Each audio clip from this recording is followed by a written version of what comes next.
Neurotypical versus ASD communication. In this one, I'm going to talk about facial expressions.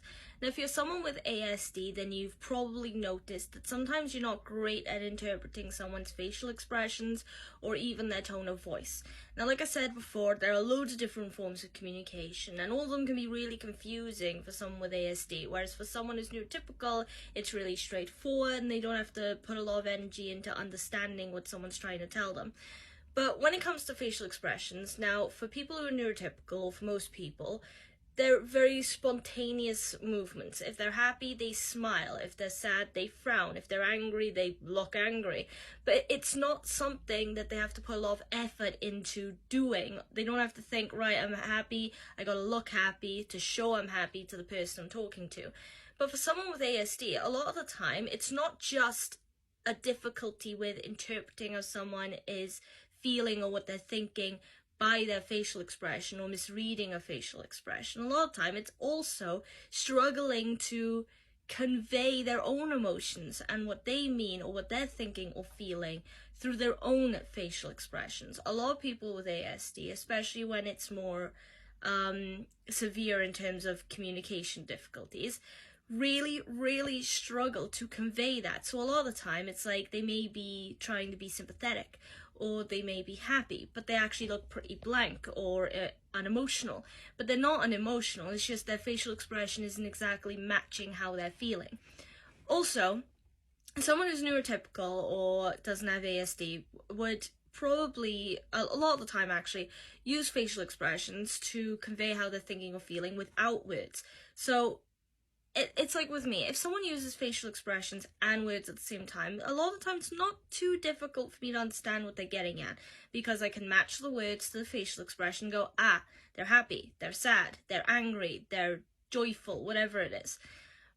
But sometimes people do convey their emotions by facial expressions without words. Now, when that happens, it's particularly difficult for someone with ASD, because now they only have the facial expression to go through. A lot of the time, like I said, will kind of go over their head and they won't be able to interpret correctly. Sarcasm also can be particularly difficult, because then the facial expression someone uses doesn't match what they're saying. So if they say, I am so happy, but they look like this, like, I'm so happy, like that, right? The facial expression doesn't match what they're saying. So a lot of the time, people with ASD can also not understand when sarcasm is being used or misinterpret the meaning of conversation when sarcasm comes into play. A lot of the time, now, I've learned a lot of methods throughout my life, right, to help me with identifying emotions in people when I'm talking to them, or at least to try and think actively about all the different kinds of things that could be going through someone's head when they're talking to me. It can be exhausting at times, but it's gone to the point where I'm more or less used to it now. But even so, there are loads of times, even with the people closest to me, where I misinterpret the thinking or what they're feeling solely by their expressions or when they use sarcasm. Now, my brothers use sarcasm a lot. Bear in mind, just because people with ASD can easily overlook when sarcasm is being used, it doesn't mean they're incapable of using sarcasm. Just bring that up because I have met people who are under the impression that it means you also can't use sarcasm or you don't know what it is, what it means. That's not the case. You can. For some people with ASD, they may not, because it still doesn't quite compute, I suppose. But it doesn't mean that you can't use sarcasm, alright? Because I use it as well, and my brothers use it all the time, and they all have autism. My dad uses it on a daily basis, especially when it comes to jokes. It's like his dad jokes, you know, a bit of sarcasm mixed in, makes it extra funny.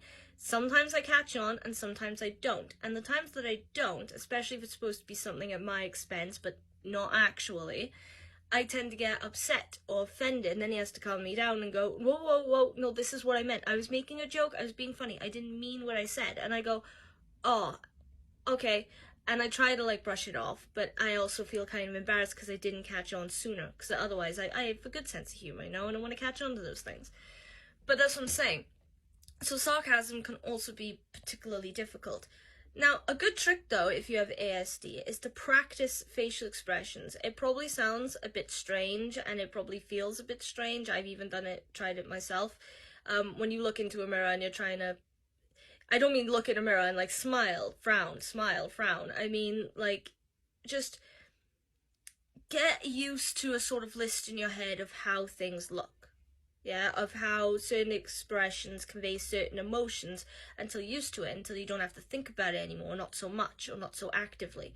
And sometimes when you're in a conversation with someone who perhaps doesn't have ASD, who's neurotypical or whatever, try and get used to thinking actively about how you look. So if you want to show them that you're happy, smile a little bit, you know?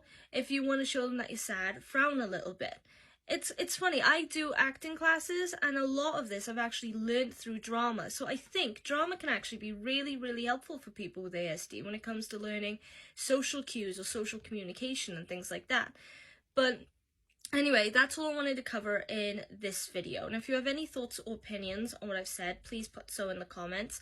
Also, questions and requests for future videos. Also, of course, if you like the video, leave a like and follow me on TikTok, please.